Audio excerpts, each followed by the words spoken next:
क्योंकि मेरे अतिरिक्त भी मेरा कोई हो सकता है, यही भाव संसार है। इसलिए पहले सूत्र में बड़ी क्रांति है। पहली चिंगारी शिव फेंकते हैं तुम्हारी तरफ, और वो ये है कि तुम जान लो कि तुम ही बस तुम्हारे हो, बाकी कोई तुम्हारा नहीं। इससे बड़ा विषाद मन को पकड़ेगा, क्योंकि तुमने दूसरों के साथ बड़े संबंध बना रखे, बड़े सपने संजो रखे, दूसरों के साथ तुम्हारी बड़ी आशाएं जुड़ी हैं। मां देख रही है कि बेटा बड़ा होगा, बड़ी आशाएं जुड़ी हैं। बाप देख रहा है कि बेटा बड़ा होगा, बड़ी आशाएं जुड़ी हैं। और इन सारी आशाओं में तुम अपने को खो रहे हो। यही तुम्हारे पिता भी इन्हीं आशाओं को कर करके समाप्त हुए तुम्हारे लिए। तुमसे क्या उन्हें मिला? यही आशाएं कर करके तुम समाप्त हो जाओगे। तुम्हारे बेटे से तुम्हें कुछ मिलेगा ना, और तुम्हारा बेटा भी यही मूर्खता जारी रखेगा, वो अपने बेटों से आशाएं करेगा। नहीं, अपनी तरफ देखो, न तो पीछे न आगे, कोई भी तुम्हारा नहीं है। कोई बेटा तुम्हें नहीं भर सकेगा, कोई संबंध तुम्हारी आत्मा नहीं बन सकता। तुम्हारे अतिरिक्त तुम्हारा कोई मित्र नहीं। लेकिन तब बड़ा डर लगता है, क्योंकि लगता है कि तुम अकेले हो गए। और आदमी इतना भयभीत है कि गली से गुजरता है अकेले में तो भी जोर से गीत गाने लगता है। अपनी ही आवाज सुन के लगता है कि अकेला नहीं। तुम अपनी ही आवाज सुन रहे हो। बाप जब बेटे में अपने सपने रचा रहा है तो बेटे की कोई सहमति नहीं है। ये बाप खुद ही अकेले में सीटी बजा रहा है। इसलिए दुखी होगा कल, क्योंकि इसने जिंदगी भर सपने रचाए और ये सोचता है कि बेटा भी यही सपने देख रहा है। ये गलती में, बेटा अपने सपने देखेगा। तुम अपने सपने देख रहे हो, तुम्हारे बाप ने अपने सपने देखे थे। ये कहीं मिलते नहीं। हर बाप दुखी मरता है। क्या कारण होगा? क्योंकि जो जो सपने वो बांधता है वो सभी सपने बिखर जाते हैं। हर आदमी अपने सपने देखने को यहां है, तुम्हारे सपने देखने को नहीं। और तुम्हें अगर चाहिए कि एक आत्म स्थिति उपलब्ध हो जाए, एक तृप्ति मिले, तो तुम सपने किसी और के साथ मत बांधना, अन्यथा तुम भटकोगे। संसार का इतना ही अर्थ है कि तुमने अपने सपनों की नाव दूसरों के साथ बांध रखी। संन्यास का अर्थ है कि तुम जाग गए और तुमने एक बात स्वीकार कर ली, कितनी ही कष्टकर हो, कितनी ही दुखपूर्ण मालूम पड़े प्रथम, और कितना ही संघातक पीड़ा अनुभव हो, कि तुम अकेले हो। सब संग साथ झूठा है। इसका यह अर्थ नहीं कि तुम भाग जाओ हिमालय, क्योंकि जो हिमालय की तरफ भाग रहा है उसे अभी संग साथ सार्थक है, झूठा नहीं हुआ। क्योंकि जो चीज झूठ हो गई उससे भागने में भी कोई सार्थकता नहीं। कोई भी सुबह जाग के भागता तो नहीं कि सपना झूठा है, भागूं इस घर से। सपना झूठा हो गया, बात खत्म हो गई, उसमें भागना क्या है। लेकिन एक आदमी है जो भाग रहा है पत्नी से, बच्चों से। इसका भागना बताता है, इसने सुन लिया होगा कि सपना झूठा है, लेकिन अभी इसे खुद पता नहीं चला। कल तक ये पत्नी की तरफ भागता था, पत्नी की तरफ पीठ करके भागता है, लेकिन दोनों ही अर्थों में पत्नी सार्थक थी।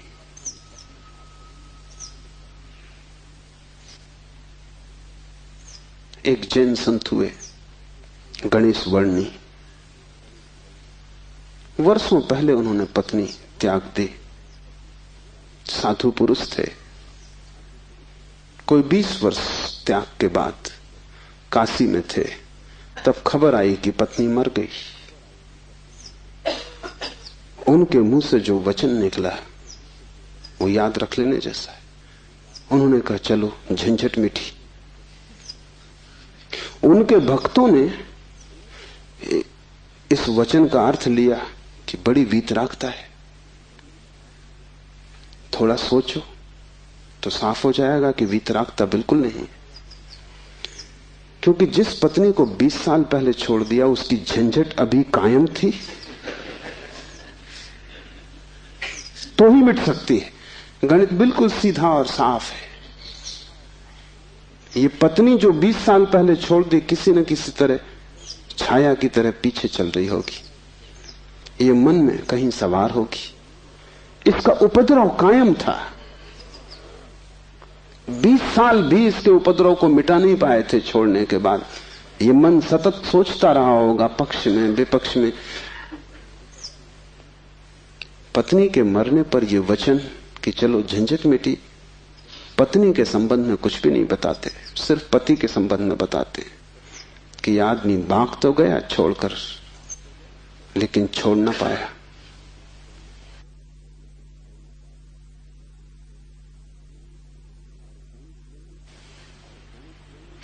और गणेश वर्णी साधु पुरुष थे, इसलिए थोड़ा सोच लेना, साधु पुरुष भी बड़ी भ्रांति में रह सकते। उनके चरित्र में आचरण में कोई भूल चूक न थी। वे मर्यादा के पुरुष थे, ठीक ठीक नियम से चलते थे। वहां कोई जरा भी दरार नहीं पा सकता, जरा त्रुटि नहीं पा सकता। सब आचरण ठीक था, साधुता पूरी थी। फिर भी भीतर कोई बात चूक गई, हिमालय पहुंच गए, झंझट सांस चली गई। फिर दूसरी बात भी समझ लेने जैसी है, और वो ये कि अगर पत्नी के मरने पर पहला ख्याल ही आया कि झंझट मिटी, तो कहीं जाने अनजाने अचेतन में पत्नी की मृत्यु की आकांक्षा भी छिपी रही होगी। वो जरा गहरा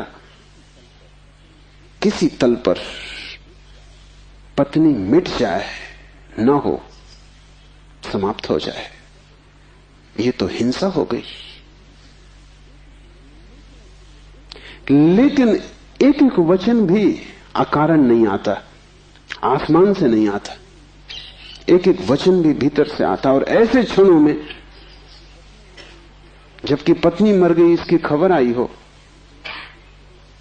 तुम ठीक ठीक अपने रोजमर्रा के व्यवसायी होश में नहीं होते हो, तब तुमसे जो बात निकलती है वो ज्यादा सही होती। घंटे भर बाद तुम्हें मौका मिल जाएगा, तुम खुद ही सोच समझ के लीप पोता कर लोगे।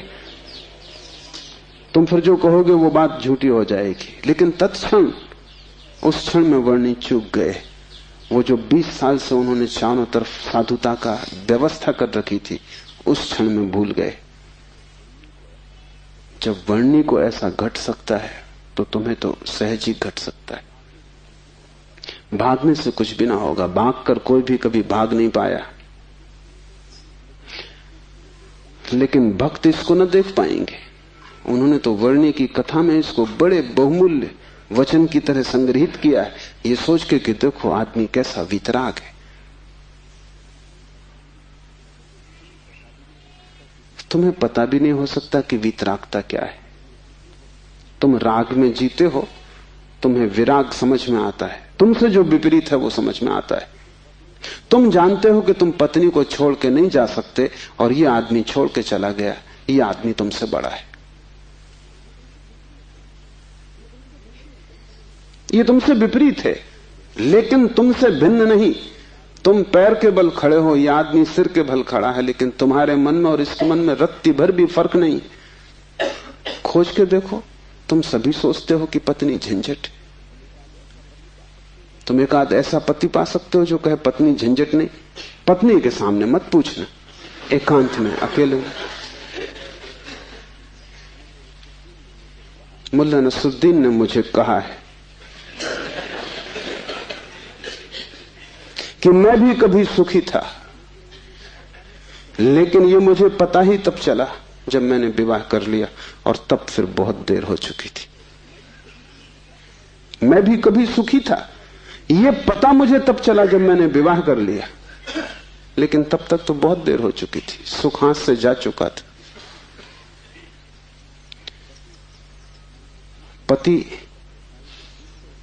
को गहराई में पूछो तो ऐसा पति खोजना कठिन है जिसने कई बार पत्नी की हत्या करने का विचार न किया हो।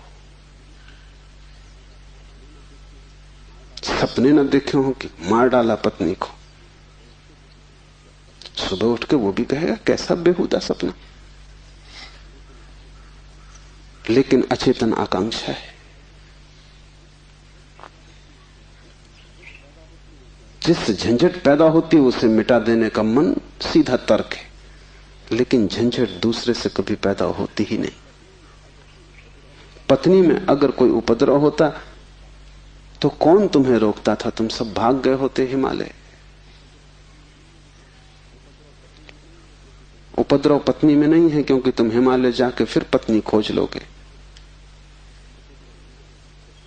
उपद्रव तुम्हारे भीतर है। तुम अकेले नहीं रह सकते, तुम्हें कोई दूसरा चाहिए। अकेले में तुम डरते हो, कोई दूसरा, तब तुम निश्चिंत मालूम पड़ते हो। क्यों? दूसरे की मौजूदगी से आश्वासन मिलता है। दुख में सुख में कोई साथी है, जीवन में मृत्यु में कोई साथी है। लेकिन अकेलापन स्वभाव है। और जिस व्यक्ति ने यह अनुभव कर लिया कि आत्मा ही बस मेरी है, उसने अपने अकेलेपन को अनुभव कर लिया। भागने की कोई भी जरूरत नहीं तो झंझट पीछे चली जाएगी। तुम जहां हो वहीं रहना, रत्ती भर भी बाहर कोई फर्क करने की आवश्यकता नहीं है, लेकिन भीतर तुम अकेले हो जाना। भीतर तुम कैवल्य को अनुभव करना कि मैं अकेला हूं, कोई संगी साथी नहीं। और ये तुम दोहराना मत, क्योंकि दोहराने की कोई जरूरत नहीं कि रोज सुबह बैठ के तुम दोहराओ कि मैं अकेला हूं, कोई संगी साथी नहीं। इससे कुछ भी ना होगा। ये दोहराना तो सिर्फ यही बताएगा कि तुम्हें अभी ख्याल नहीं हुआ। इसे समझना, ये तथ्य है कि तुम अकेले हो। समझने में अड़चन है, वही तपश्चर्या है। तप का अर्थ नहीं है कि तुम धूप में खड़े हो जाओ। आदमी को छोड़ के सभी पशु पक्षी धूप में खड़े, उनमें से कोई भी मोक्ष नहीं चला जा रहा है। और तप का अर्थ ये नहीं है कि तुम भूखे खड़े हो जाओ, अनशन कर लो, उपवास कर दो, क्योंकि आधी दुनिया वैसे ही भूखी मर रही है। कोई उपवास करके मोक्ष नहीं पहुंच जाता है। शरीर को गला दो, जला दो, उससे कुछ हल नहीं है। वो सिर्फ आत्महिंसा है और महानतम पाप है। और सिर्फ मूढ़ उस पाप में उतरते हैं। जिन्हें थोड़ा भी बोध है वो ऐसी नासमझियां ना करेंगे। दूसरे को भूखा मारना अगर गलत है तो खुद को भूखा मारना सही कैसे हो सकता है? दूसरे को सताना अगर हिंसा है तो खुद को सताना अहिंसा कैसे हो सकती है? सताने में हिंसा है, किसको तुम सताते हो इससे क्या फर्क पड़ता है? जो हिम्मतवर है वो दूसरे को सताते हैं, जो कमजोर है वो खुद को सताते हैं। क्योंकि दूसरे को सताने में एक खतरा है, दूसरा बदला लेगा। खुद को सताने में वो खतरा भी नहीं है, कौन बदला लेगा? कमजोर अपने को सताते हैं। तुमने कभी ख्याल किया, अगर पुरुष नाराज हो जाए तो वो पत्नी को पीटता, अगर पत्नी नाराज हो वो खुद को पीटती। ये जो पत्नी है ये साधुओं का प्रतीक है। कमजोर अपने को पीट लेता, क्या करे? ताकतवर दूसरे को पीटता है, क्योंकि उसमें खतरा तो है ही कि दूसरा क्या करेगा कौन जाने। कमजोर आत्महिंसक हो जाता है और ताकतवर परहिंसक होता है। और धार्मिक वो है जो अहिंसक, न वो दूसरे को सताता है न खुद को सताता है। सताने की बात ही व्यर्थ है। तपश्चर्या का अर्थ है कि तुमने ये सत्य स्वीकार कर लिया कि तुम अकेले हो, कोई उपाय नहीं है संगी साथी का। तुम कितना ही चाहो, कितनी ही आंखें बंद करो, सपने देखो, तुम अकेले ही रहोगे। जन्मों जन्मों से तुमने घर बसाए, परिवार बसाए, मिटाए, लेकिन तुम अकेले ही रहे हो। तुम्हारे अकेलेपन में रत्ती भर फर्क नहीं पड़ता। जिसने ये जान लिया, स्वीकार कर लिया कि मैं अकेला हूं, उसके लिए इंगित है इस सूत्र में चैतन्य आत्मा है, वही तुम्हारा और कोई तुम्हारा नहीं। और दूसरी बात इस सूत्र में है, वो है चैतन्य। आत्मा कोई सिद्धांत नहीं है कि तुम शास्त्र में पढ़ो और मान लो। आत्मा कोई, जैसे गुरुत्वाकर्षण का सिद्धांत है, ऐसा कोई सिद्धांत नहीं है। आत्मा एक अनुभव है, सिद्धांत नहीं। और अनुभव है चैतन्य की तीव्रता का। इसलिए तुम जितने चैतन्य होते जाओगे उतनी ही तुम्हें आत्मा का पता चलेगा। तुम जितने बेहोश होते चले जाओगे उतना ही तुम्हें अपना पता नहीं चलेगा, और तुम करीब करीब बेहोश हो। जो आत्मा को जानना चाहता है उसे किसी दर्शन शास्त्र की जरूरत नहीं है, उसे चैतन्य को जगाने की प्रक्रिया चाहिए, उसे विधि चाहिए जिससे वो ज्यादा चेतन हो जाए। जैसे कि आग को तुम उकसाते हो, राख जम जाती, तुम उकसा देते हो, राख झड़ जाती, अंगारे झलकने लगते। ऐसी तुम्हें कोई प्रक्रिया चाहिए जिससे तुम्हारी राख झड़े और अंगारा चमके, क्योंकि उसी चमक में तुम पहचानोगे कि तुम चैतन्य हो। और जितने तुम चैतन्य हो उतने ही तुम आत्मवान हो। जिस दिन तुम पाओगे कि मैं परम चैतन्य हूं, उस दिन तुम परमात्मा हो। तुम्हारी चेतना की मात्रा ही तुम्हारी आत्मा की मात्रा होगी। लेकिन अभी तुम करीब करीब बेहोश हो, अभी करीब करीब तुम जैसे शराब पिए हो, अभी तुम चल रहे हो, उठ रहे हो, काम कर रहे हो, लेकिन जैसे नींद में। होश तुम्हें नहीं है। कभी तुमने ख्याल किया, किताब पढ़ते वक्त तुम पूरा पेज पढ़ जाते हो, तब तुम्हें ख्याल आता है, अरे मैं पूरा पेज पढ़ भी गया और एक शब्द याद नहीं। तुमने कैसे पढ़ा होगा पूरा पेज? तुम पढ़ सकते हो सोए सोए, मन कहीं और रहा होगा, तुम पढ़ गए, तब तुम्हें होश पता चला कि ये तो पूरा पेज व्यर्थ गया। तुम कई बार रास्ते से चलते हो, तुम पूरा रास्ता चल जाते हो, तब तुम्हें ख्याल आता है कि तुम चल रहे हो। तुम काम करते हो और तुम्हें पता नहीं चलता कि तुम कर रहे हो। तुम बेहोशी में जी रहे हो और चैतन्य आत्मा है। और तुम पूछते हो क्या आत्मा है? तुम चाहते हो कोई प्रमाण दे, तुम चाहते हो कोई सिद्ध करे, कोई तर्क से तुम्हें समझा दे तो तुम भी मान लो, नहीं तो तुम नास्तिक हो जाओगे। नास्तिकता बेहोशी का सहज परिणाम है, आस्तिकता होश का फल। जितना तुम्हारा होश बढ़ेगा तो जरूरत नहीं है कि तुम मानो कि आत्मा है, क्योंकि कई ना समझ मान रहे हैं, उससे कुछ हल नहीं होता। इस मुल्क में तो सभी मानते हैं कि आत्मा है, लेकिन इससे क्या फर्क पड़ता है? तुम्हारे जीवन में कोई क्रांति इससे आती नहीं। शायद तुम इसलिए मान लेते हो कि हजारों साल से दोहराया जा रहा है। सुनते सुनते तुम्हारे कान पक गए, सुनते सुनते तुम भूल ही गए हो कि संबंध में सोचना भी है। सुनते सुनते पुनरुक्ति से आदमी सम्मोहित हो जाता है। एक ही बात बार बार दोहराई चली जाए तो तुम भूल जाते हो कि वो संदेह किया जा सकता है, विचार किया जाता है। और फिर आत्मा है, इससे तुम्हें बड़ा संतोष भी मिलता है। शरीर मरेगा ये तुम्हें पता है, आत्मा नहीं मरेगी, इससे बड़ी हिम्मत बनती है। और आत्मा कभी नहीं मरेगी, अग्नि उसे जलाएगी नहीं, शस्त्र उसे छेदेंगे नहीं, मृत्यु उसका कुछ बिगाड़ ना सकेगी। इससे तुम्हें बड़ी सांत्वना मिलती, पर सांत्वना सत्य नहीं है। आत्मा को कोई न तो स्वीकार कर सकता है सिद्धांत की तरह, और न पुनरुक्ति की तरह कोई सम्मोहित हो सकता है। आत्मा को तो केवल वही लोग जान पाते हैं जो चैतन्य को बढ़ाते हैं। इस तरह जियो कि तुम पर राख इकट्ठी ना हो, इस तरह जियो कि तुम्हारे भीतर का अंगारा जलता रहे, प्रकाशित हो। इस तरह जियो कि प्रति क्षण तुम होश में रहो, बेहोश नहीं। मुल्ला नसरुद्दीन को बच्चा पैदा हुआ, पहला ही लड़का था।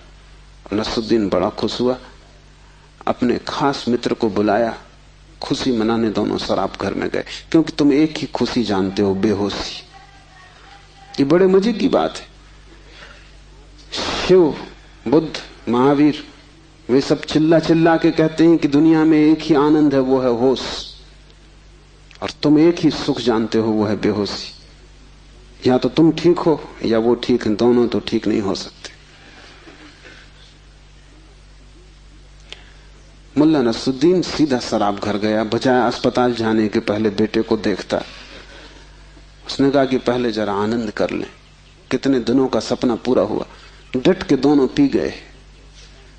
जब दोनों पी के पहुंचे अस्पताल और कांच की खिड़की में से बेटे को देखा तो मुल्ला रोने लगा। उसने अपने मित्र से कहा, पहली तो बात मेरे जैसा मालूम नहीं होता। अपना उन्हें पता नहीं है, अभी खुद की शक्ल भी वो पहचान ना सकेंगे, लेकिन मेरा जैसा नहीं मालूम होता। और दूसरी बात, बड़ा छोटा दिखाई पड़ता है। इतने छोटे बच्चे को लेके करेंगे भी क्या? ये बचेगा? मित्र ने कहा, मत घबराओ, जब मैं पैदा हुआ था तो मैं भी 3 ही पाउंड का था। नसरुद्दीन ने कहा, फिर तुम बचे?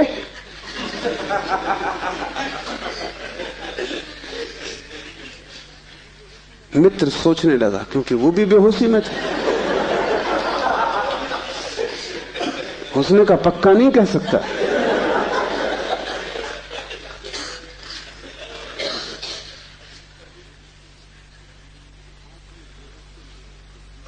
आदमी बेहोशी में है, उसके जीवन का सारा परिप्रेक्ष्य, उसकी सारी दृष्टि उसकी बेहोशी से भर जाती, सब धुआं धुआं हो जाता। तुम कुछ भी ठीक से नहीं देख पाते, और तुम एक ही सुख जानते हो कि जब तुम अपने को भूल जाते हो, चाहे सिनेमा हो, चाहे संगीत हो, चाहे सेक्स हो, जहां भी तुम अपने को भूल जाते हो वहीं तुम कहते हो बड़ा सुख आए। भूलने को तुम सुख कहते हो, विस्मरण को? कारण है, क्योंकि जब भी तुम होश से भरते हो तुम सिवाय दुख के अपने जीवन में कुछ भी नहीं पाते। इसलिए जब भी तुम देखते हो जीवन को, जरा ही सजग हो के तुम पाते हो दुख दुख, कुरूपता चारों तरफ।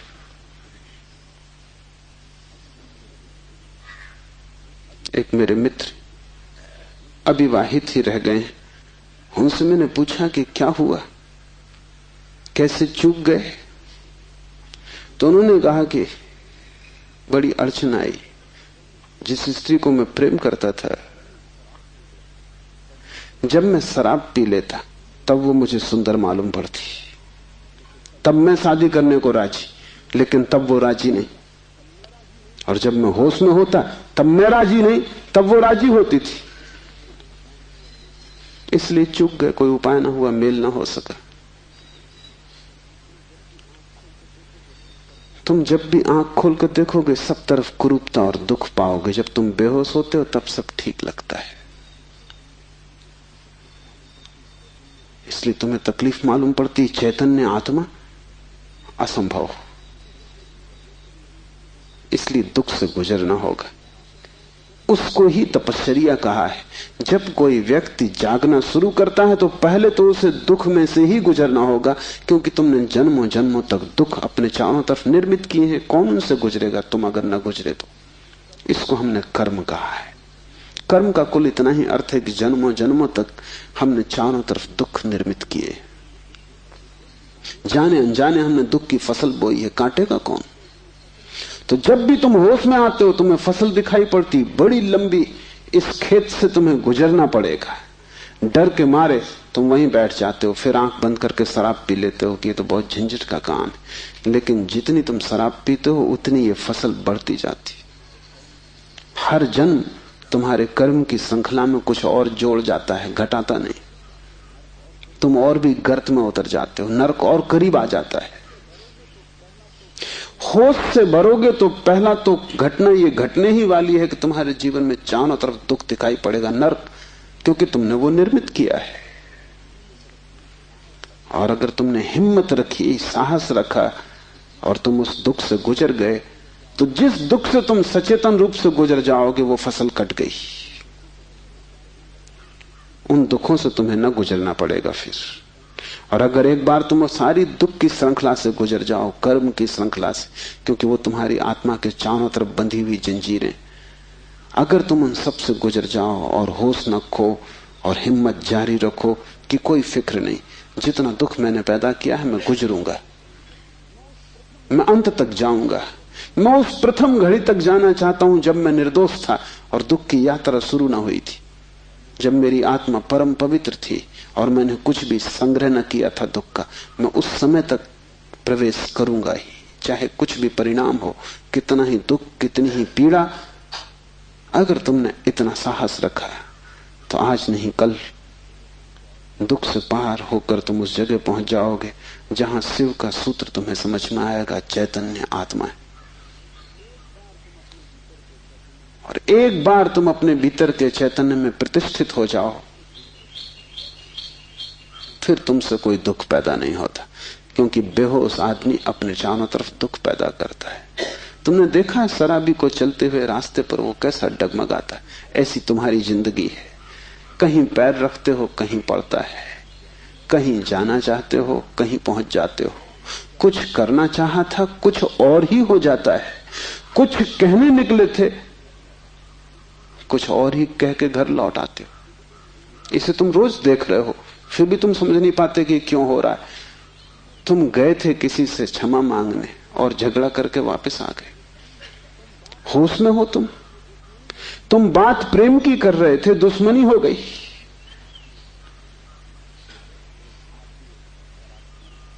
एक आदमी शराब पिए आकाश की तरफ देखता हुआ चला जा रहा था। एक कार उसके पास से निकली, बामुश्किल ड्राइवर बचा पाया। गाड़ी रोक के ड्राइवर ने कहा, महानुभाव, अगर आप नहीं देखते वहां जहां आप जा रहे हैं तो फिर आप वहीं चले जाएंगे जहां आप देख रहे हैं।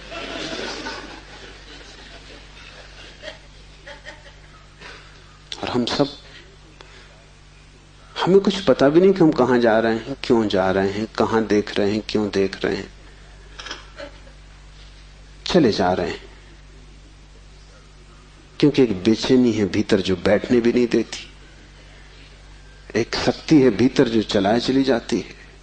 फिर हम जो भी करते वो सबके उल्टे परिणाम आते हैं। लोग मेरे पास आते हैं, वो कहते हैं हमने बदी तो कभी की नहीं, नेकी की और फल बदी मिल रहा है।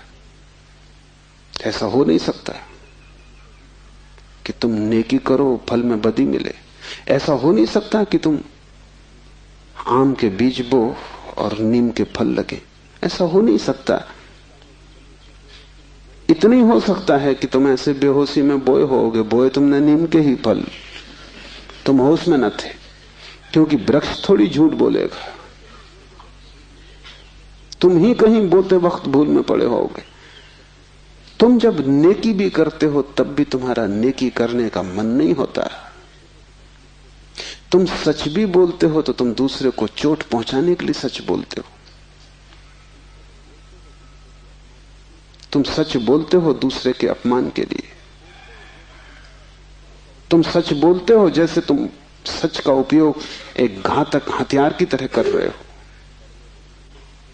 तुम्हारे सत्व कड़वे होते, सत्य के कड़वे होने की कोई भी जरूरत नहीं, लेकिन मजा तुम्हें कड़वेपन में है, सत्य में तुम्हें मजा भी नहीं है। तुम्हारा झूठ सदा मीठा होता है, तुम्हारा सत्य सदा कड़वा होता है। बात क्या है? क्या कड़वापन सत्य का स्वभाव है? क्या मिठास झूठ का हिस्सा है? नहीं। झूठ को तुम चलाना चाहते हो, तुम उसे मीठा बनाते हो, क्योंकि अगर वो मीठा ना होगा तो चलेगा नहीं। एक तो झूठ चलना मुश्किल, मिठास के सहारे ही चलेगा।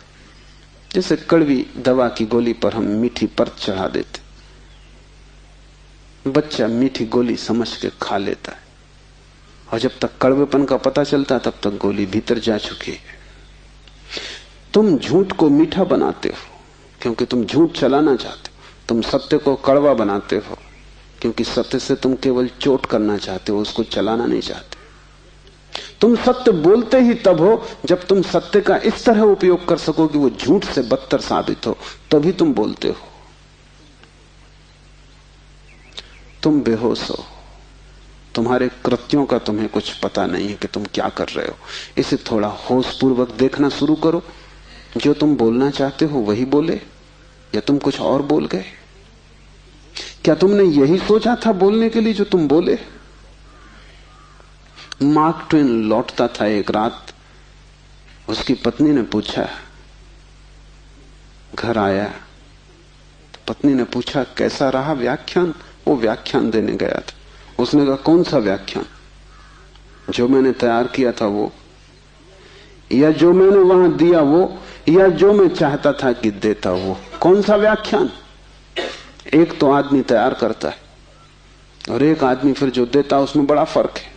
और फिर एक जो घर लौटते वक्त तो सोचता है दिया होता है। वो तीनों अलग अलग हैं। होश में हो।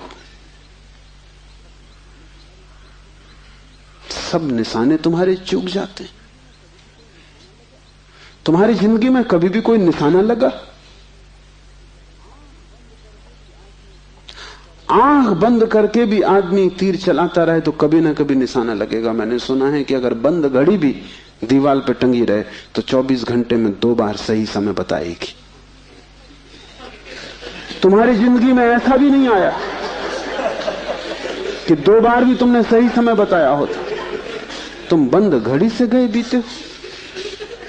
अंधेरे में भी आदमी तीर चलाता रहे तो कभी ना कभी निशान पे लग जाएगा। तुम खुली आंख से होश में प्रकाश में तीर चलाते हो, कभी निशाने पे नहीं लगता। क्या बात होगी? मुल्ला नसरुद्दीन को बड़ा शौक था हिरन की शिकार करने का। तीसरी बार जब वो शिकार करने जंगल पहुंचा और जंगल के विश्राम गृह में उसने अपना सामान रखा और तैयारी की, और जब सूटकेस खोला तो उसमें एक बड़ी फोटो रखी थी और पत्नी ने उस फोटो के नीचे लिखा था, मुल्ला हिरन इस तरह का होता है। उन्हें शिकार का शौक था लेकिन हिरन का पता नहीं था। तुम कुछ भी मार मूर के घर आ जाओगे, हिरन ठीक से फोटो देख लेना। तुम सब जगह चूक गए हो। वही तुम्हारे जीवन का दुख है और चूकने का कुल कारण है कि तुम होश में नहीं हो। इसलिए जो भी करो होशपूर्वक करो। उठो तो भी होशपूर्वक, चलो तो भी होशपूर्वक। महावीर ने कहा है विवेक से चलो, विवेक से बैठो, विवेक से भोजन करो, विवेक से बोलो, विवेक से सो तक। महावीर से कोई पूछता है कि साधु कौन, तो महावीर ने कहा जो अमूर्छित है। और असाधु कौन, तो महावीर ने कहा जो मूर्छित है। जो सोया सोया जी रहा है वो असाधु, जो जागा जागा जी रहा है वो साधु। यही शिव कह रहे हैं, चैतन्य आत्मा। चैतन्य को बढ़ाओ। धीरे धीरे आत्मा की झलक तुम्हारे जीवन में आनी निश्चित है। दूसरा सूत्र है ज्ञानम बंधा। ज्ञान बंध है। बड़ी हैरानी का सूत्र है। ज्ञान के बहुत अर्थ हैं। एक तो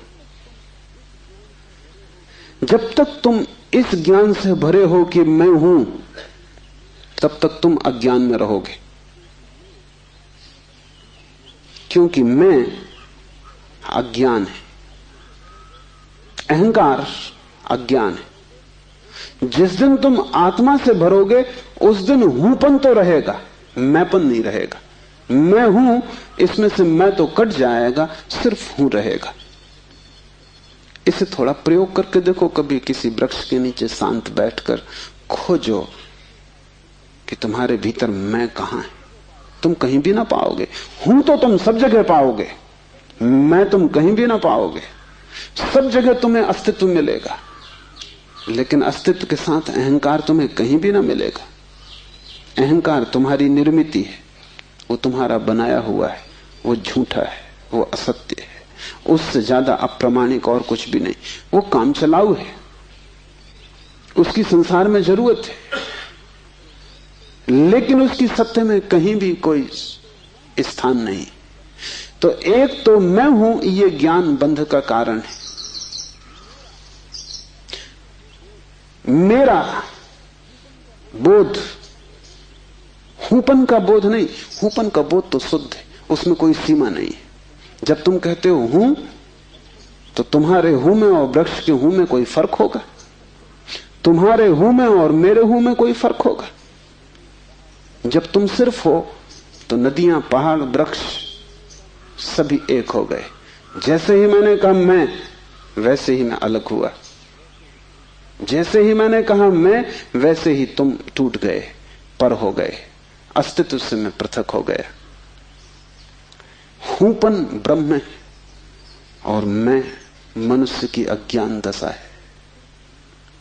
जब तुम जानते हो कि सिर्फ हूं, तब तुम्हारे भीतर केंद्र नहीं होता, तब सारा अस्तित्व एक हो जाता है।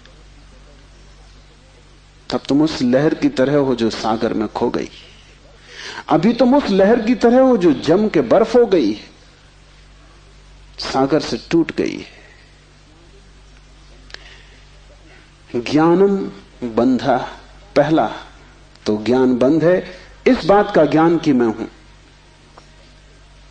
दूसरा ज्ञान बंध है वो सब ज्ञान जो तुम बाहर से इकट्ठा कर लिए हो, जो तुमने शास्त्रों से चुराया है, जो तुमने सद्गुरुओं से उधार लिया है, जो तुम्हारी स्मृति है, वो सब बंधन है। उससे तुम्हें मुक्ति ना मिलेगी। इसलिए तुम पंडित से ज्यादा बंधा हुआ आदमी ना पाओगे। मेरे पास सब तरह के लोग आते हैं, सब तरह के मरीज, उसमें पंडित से ज्यादा कैंसर ग्रस्त कोई भी नहीं। उसका इलाज नहीं, वो ला इलाज है। उसकी तकलीफ यह है कि वो जानता है, इसलिए न वो सुन सकता न वो समझ सकता। तुम उससे कुछ बोलो, इसके पहले कि तुम बोलो उसने उसका अर्थ कर लिया है। इसके पहले कि वो तुम्हें सुने उसने व्याख्या निकाल ली। शब्दों से भरा हुआ चित्त जानने में असमर्थ हो जाता है। वो इतना ज्यादा जानता है बिना कुछ जाने, क्योंकि सब जाना हुआ उधार है। शास्त्र से अगर ज्ञान मिलता होता तो सभी के पास शास्त्र है, ज्ञान सभी को मिल गया होता। ज्ञान तो तब मिलता है जब कोई निशब्द हो जाता है, जब वो सभी शास्त्रों को विसर्जित कर देता है, जब वो उस सब ज्ञान को जो दूसरों से मिला है वापस लौटा देता है जगत को, जब वो उसे खोजता है जो मेरा मूल अस्तित्व है, जो मुझे दूसरे से नहीं मिला। इसे थोड़ा समझो, तुम्हारा शरीर तुम्हें मां और पिता से मिला है। तुम्हारे शरीर में तुम्हारा कुछ भी नहीं है। आधा तुम्हारी मां का दान है, आधे तुम्हारे पिता का दान है।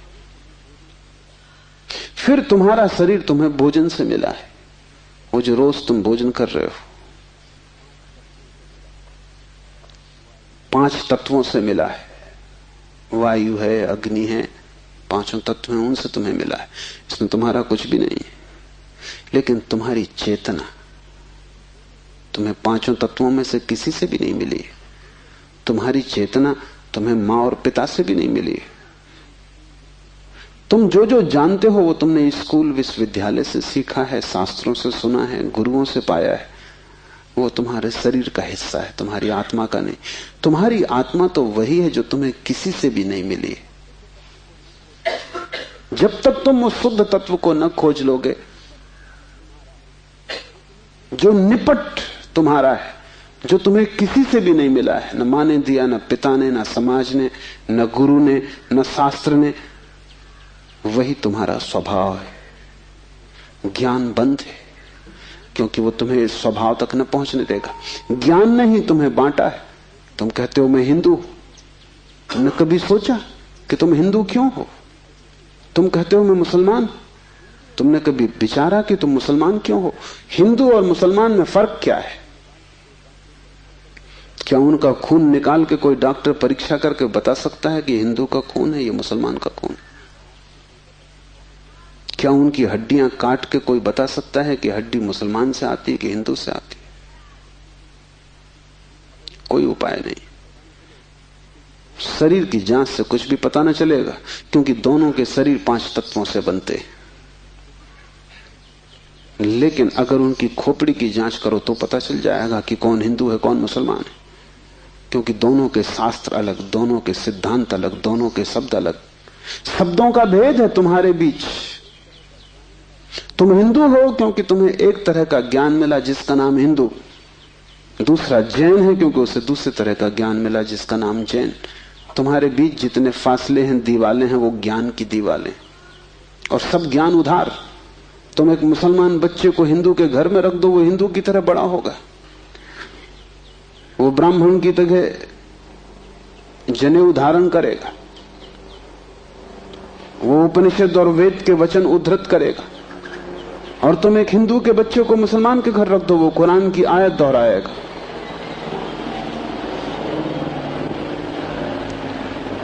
ज्ञान तुम्हें बांटता है, क्योंकि ज्ञान तुम्हारे चारों तरफ एक दीवार खींच देता है, और ज्ञान तुम्हें लड़ाता है, और ज्ञान तुम्हारे जीवन में वैमनस्य और शत्रुता पैदा करता है।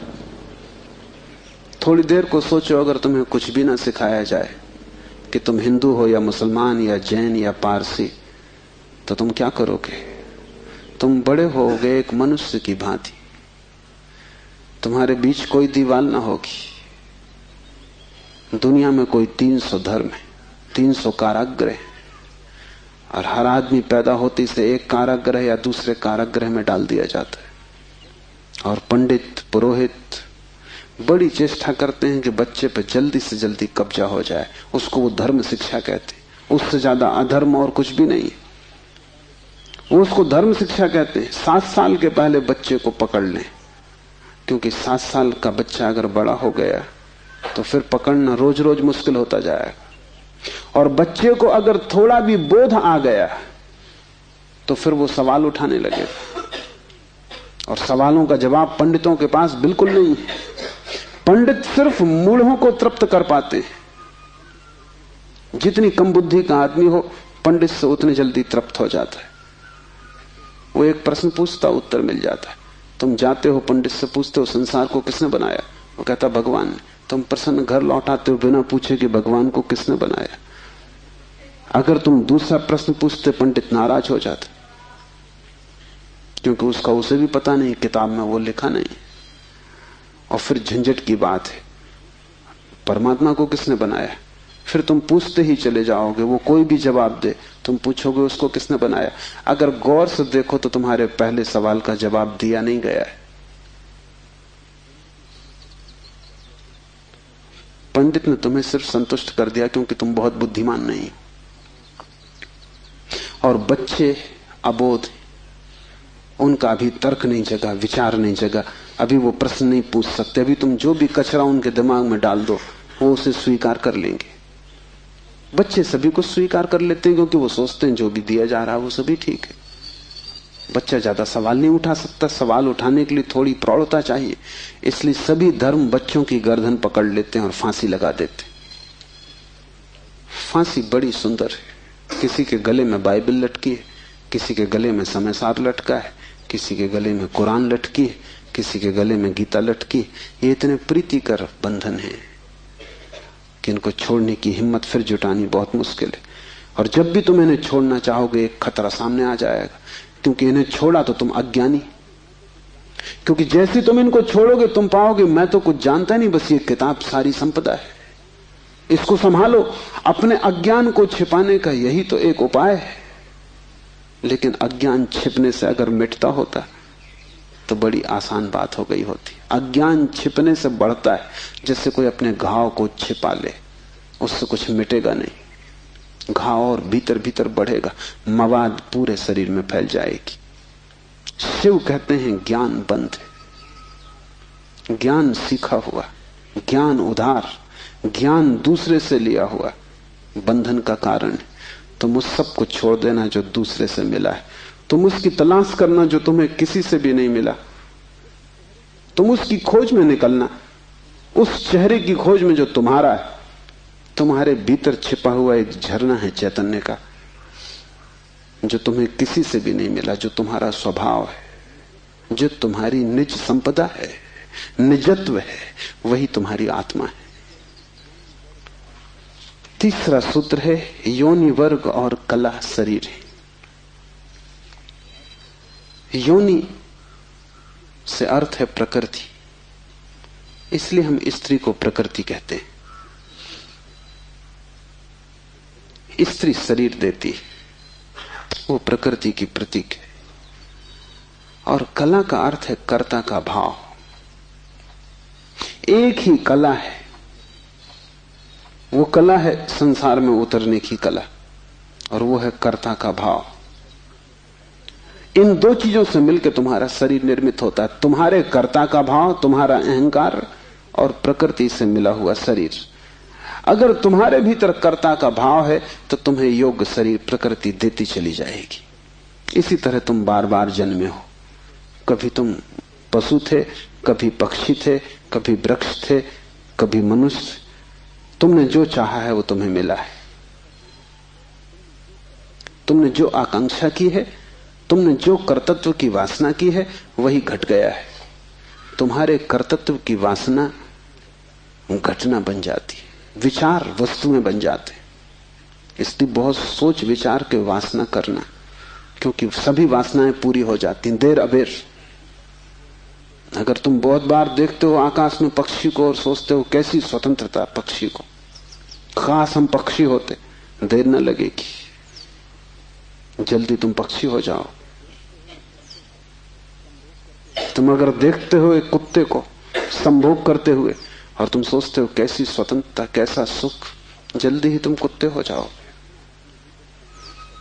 तुम जो भी वासना अपने भीतर संग्रहित करते हो वो बीज बन जाती। प्रकृति तो केवल शरीर देती है, कलाकार तो तुम ही हो, स्वयं को निर्माण करने वाले। अपने शरीर को तुमने ही बनाया है, ये कला का अर्थ है। कोई तुम्हें शरीर नहीं दे रहा है, तुम्हारी वासना ही निर्मित करती है।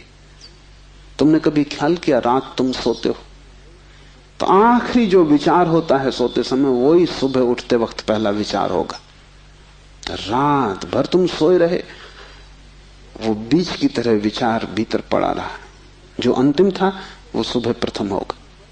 तुम मरोगे इस शरीर से, आखिरी मरते क्षण में तुम्हारे सारे जीवन की वासना संग्रहित होकर बीज बन जाएगी। वही बीज नया गर्भ बन जाएगा। जहां से तुम मिटे वहीं से तुम फिर शुरू हो जाओगे। तुम जो भी हो ये तुम्हारा ही कृत्य है, किसी दूसरे को दोष मत देना। यहां कोई दूसरा है भी नहीं जिसको दोष दिया जा सके। ये तुम्हारे ही कर्मों का संचित फल है।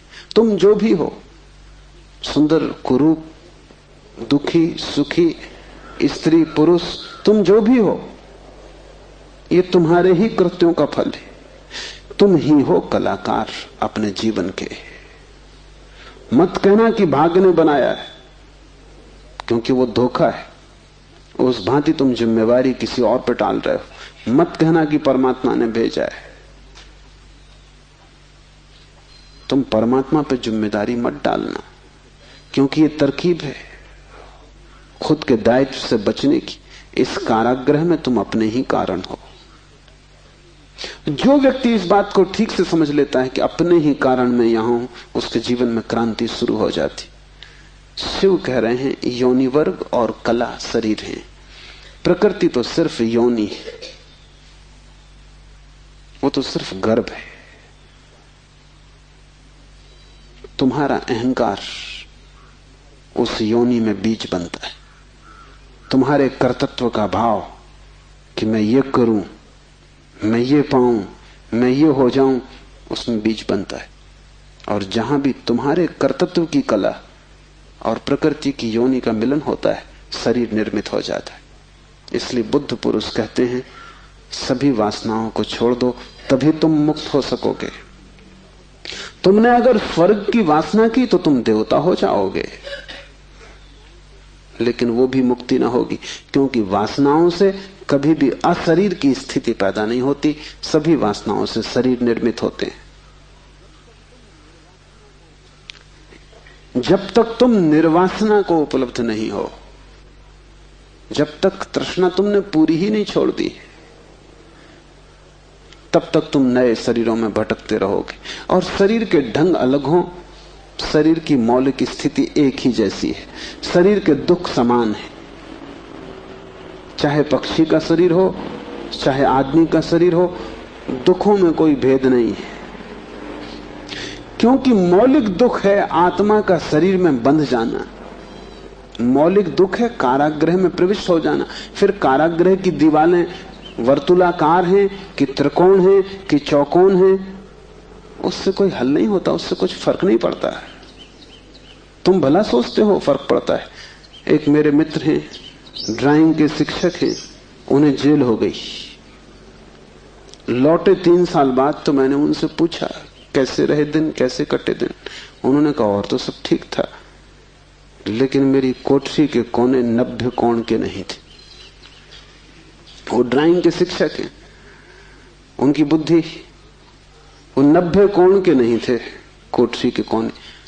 उनकी असली तकलीफ 3 साल यही रही, क्योंकि उसी कोठरी में रहना और बार बार देखना वो कोना, वो 90 कोण का नहीं।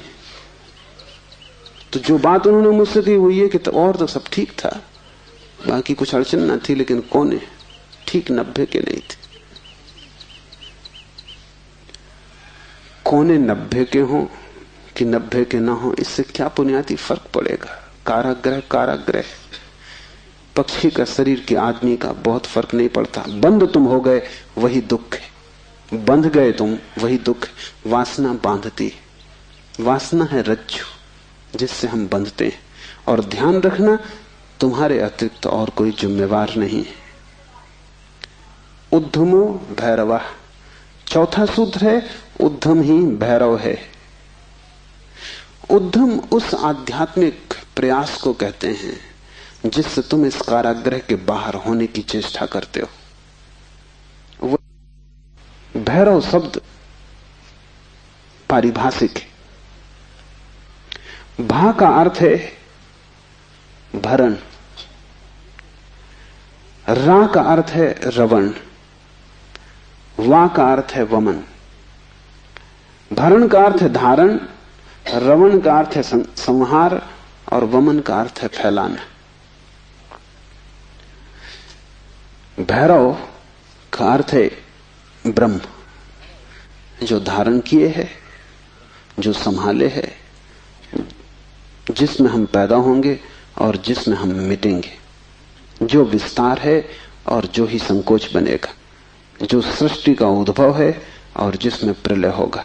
मूल अस्तित्व का नाम भैरव है। शिव कहते हैं उद्धम ही भैरव है। और जिस दिन भी तुमने आध्यात्मिक जीवन की चेष्टा शुरू की, तुम भैरव होने लगे, तुम परमात्मा के साथ एक होने लगे। तुम्हारी चेष्टा की पहली किरण और तुमने सूरज की तरफ यात्रा शुरू कर दी। पहला ख्याल तुम्हारे भीतर मुक्त होने का, और ज्यादा दूर नहीं है मंजिल, क्योंकि पहला कदम करीब करीब आधी यात्रा है। उद्धम भैरव है।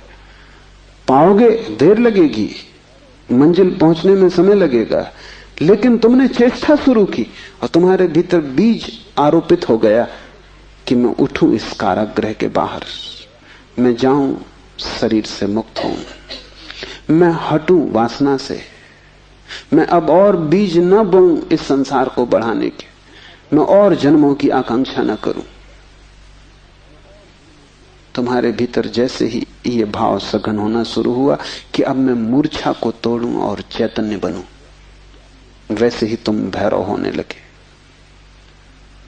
वैसे ही तुम ब्रह्म के साथ एक होने लगे। क्योंकि वस्तुतः तो तुम एक हो ही, सिर्फ तुम्हें स्मरण आ जाए। मूलतः तो तुम एक हो ही, तुम उसी सागर के झरने हो, तुम उसी सूरज की किरण हो, तुम उसी महाआकाश के एक छोटे से खंड हो। पर तुम्हें स्मरण आना शुरू हो जाए और दीवारें विसर्जित होने लगे तो तुम उस महाकाश के साथ एक हो जाओगे। उद्धम भैरव है। बड़ी सघन चेष्टा करनी जरूरी है, क्योंकि नींद गहरी है। तोड़ोगे सतत तो ही टूट पाएगी, आलस्य करोगे संभव नहीं होगा। आज तोड़ोगे कल फिर बना लोगे तो फिर भटकते रहोगे। एक हाथ से तोड़ोगे दूसरे से बनाते जाओगे तो श्रम व्यर्थ होगा। उद्यम का अर्थ है तुम्हारी पूरी चेष्टा संलग्न हो जाए। लोग मेरे पास आते हैं, वो कहते हैं हम करते हैं लेकिन कुछ हो नहीं रहा, और मैं उनकी शक्ल देखता हूं वो करते हैं ही नहीं, या ऐसा मरे मरे करते हैं जैसे मक्खियां उड़ा रहे हैं। उनके करने में कोई प्राण नहीं है, इसलिए नहीं होता। लेकिन वो आते ऐसे हैं जैसे कि वो परमात्मा पे कोई बड़ी कृपा कर रहे हैं कि करते हैं और नहीं हो रहा, तो शिकायत लेके आए कि कहीं कुछ गड़बड़ हो रही, कहीं कोई अन्याय हो रहा है, कि दूसरों को हो रहा है हमें नहीं हो रहा। इस जगत में अन्याय होता ही नहीं। इस जगत में जो भी होता है न्याय है, क्योंकि यहां कोई आदमी नहीं बैठा है न्याय अन्याय करने को। जगत में तो नियम है, उन्हीं नियमों का नाम धर्म है। तुम अगर इस क्षेत्र से चले गिरोगे, टांग टूट जाएगी, तो तुम जाके अदालत में ये नहीं कहोगे कि गुरुत्वाकर्षण के कानून पर एक मुकदमा चलाता हूं, तो अदालत कहेगी तुम तिरछे मत चलते। गुरुत्वाकर्षण तुम्हें गिराने में उत्सुक नहीं है, न तुम्हें संभालने में उत्सुक है। तुम जब सीधे सीधे चलते हो वही तुम्हें संभालता है, जब तुम तिरछे चलते हो वही तुम्हें गिराता है। न गिराने की उसकी कोई आकांक्षा है, न संभालने की। तटस्थ है जगत का नियम, उस तटस्थ नियम का नाम धर्म है। उसको हिंदुओं ने रित कहा है। वो परम नियम है, वो तुम्हारी तरफ पक्षपात नहीं करता कि किसी को गिरा दे किसी को उठा दे। तुम जैसे ही ठीक चलने लगते हो वो तुम्हें संभालता है, तुम गिरना चाहते हो वो तुम्हें गिराता है। वो हर हालत में उपलब्ध है। तुम जैसा भी उसका उपयोग करना चाहते हो वो तुम्हें खुला है, उसके द्वार बंद नहीं है। तुम सिर ठोकना चाहते हो दरवाजे से, सिर ठोक लो। तुम दरवाजा खोल के भीतर जाना चाहते हो, भीतर चले जाओ। वो तटस्थ है। उद्यम भैरव है, महान श्रम चाहिए। उद्यम का अर्थ है प्रगाढ़ श्रम, तुम्हारी समग्रता लग जाए श्रम में, उसका नाम उद्यम है। और तब देर न लगी कि तुम्हारे भैरव हो जाने में। शक्ति चक्र के संधान से विश्व का संहार हो जाता है, 5वां सूत्र है। और अगर तुमने ठीक उद्यम किया, अगर तुमने अपनी संपूर्ण ऊर्जा को संलग्न कर दिया चेष्टा में, सत्य की खोज, परमात्मा की खोज या आत्मा की खोज में, तो तुम्हारे भीतर जो शक्ति का चक्र है वो पूर्ण हो जाता है। अभी तुम्हारे भीतर शक्ति का चक्र पूर्ण नहीं है, कटा बटा है। वैज्ञानिक कहते हैं कि बुद्धिमान से बुद्धिमान आदमी भी अपनी 15% से ज्यादा प्रतिभा का उपयोग नहीं करता। 85% प्रतिभा ऐसे ही सड़ जाती। ये तो बुद्धिमान आदमी की बात है। बुद्धू का क्या हिसाब, वो तो शायद करते ही नहीं। हम अपने शरीर की भी ऊर्जा का पूरा उपयोग नहीं करते, 5% ज्यादा से ज्यादा। तो अगर हम मंदे मंदे जीते, अगर हमारा दिया टिमटिमाता टिमटिमाता लगता है, तो कसूर किसका है? तुम जीते ही नहीं पूरी तरह। जैसे तुम जीने से भी भयभीत हो कि लपट कहीं जोर से ना आ जाए। तुम डरे डरे हो, तुम कपते कपते जीते हो। तो फिर शक्ति का जो चक्र है तुम्हारे भीतर वो पूरा नहीं हो पाता। तो तुम्हारी गाड़ी ऐसे चलती है जैसे कभी कार को तुमने देखा हो, पेट्रोल कभी आता कभी नहीं आता, कभी कचरा आता, तो कार ऐसे चलती जैसे हिचकी खा रही हो। बस ऐसा तुम्हारा जीवन है, हिचकी खाते तुम चलते हो। जरा जरा सी शक्ति के खंड खंड आते हैं, अखंड शक्ति नहीं हो पाती। जिस चीज में भी तुम अपनी पूरी शक्ति लगा दोगे, वो कोई भी हो चीज, अगर तुम चित्र बनाते हो और चित्रकार हो और तुमने अपनी पूरी शक्ति को चित्र बनाने में लगा दिया, पूरी कि रत्ती भर बाकी ना बची, तो तुम वहीं से मुक्त हो जाओगे, क्योंकि वही उद्यम पूर्ण होते ही भैरव हो जाता है। अगर तुम एक मूर्तिकार हो, तुमने सब कुछ मूर्ति में समाहित कर दिया कि मूर्ति बनाते समय तुम ना बचे, बस मूर्ति ही बची, तो शक्ति का चक्र पूरा हो जाता है। जब तुम पूरी शक्ति को निमज्जित करते हो किसी भी कृत्य में, वही ध्यान हो जाता है। भैरव निकट, मंदिर पास आ गया। 5वां सूत्र है, शक्ति चक्र के संधान से विश्व का संहार हो जाता है। और जब भी तुम्हारी शक्ति का चक्र पूरा होता है, टोटल, समग्र, अंश अंश नहीं, पूर्ण, उसी क्षण तुम्हारे लिए विश्व समाप्त हो गया। तुम्हारे लिए फिर कोई संसार नहीं, तुम परमात्मा हो गए, तुम भैरव हो गए, तुम मुक्त हो। फिर तुम्हारे लिए न कोई बंधन है, न कोई शरीर है, न कोई संसार है। पूर्ण शक्ति का प्रयोग स्मरण रखना। इस समाधि साधना शिविर में अगर तुमने पूरी शक्ति को लगाया, ऐसे ही ऊपर ऊपर नहीं ध्यान किए, पूरी शक्ति लगा दी, तो तुम अनुभव करोगे कि जिस क्षण शक्ति पूरी लग जाएगी, उसी क्षण, फिर क्षण भर की देर नहीं लगती, अचानक संसार खो जाता है, परमात्मा सामने आ जाता है। तुम्हारी शक्ति का पूरा लग जाना ही तुम्हारे जीवन की क्रांति हो जाती। फिर संसार की तरफ पीठ, परमात्मा की तरफ मुंह हो जाता है। इसकी तुम्हें एक झलक भी मिल जाए तो फिर तुम वही ना हो सकोगे जो तुम पहले थे। उसकी एक झलक काफी, फिर तुम्हारा जीवन उसी यात्रा में संलग्न हो जाए। तो ध्यान रखना, यहां पूरा अपने को डुबाना तो ही कुछ हो सकेगा। अगर तुमने थोड़ा भी अपने को बचाया तो तुम्हारा श्रम व्यर्थ है। जब तक श्रम उद्यम ना बन जाए, पूर्ण टोटल एफर्ट ना बन जाए, तब तक भैरव की उपलब्धि नहीं। आज इतना ही।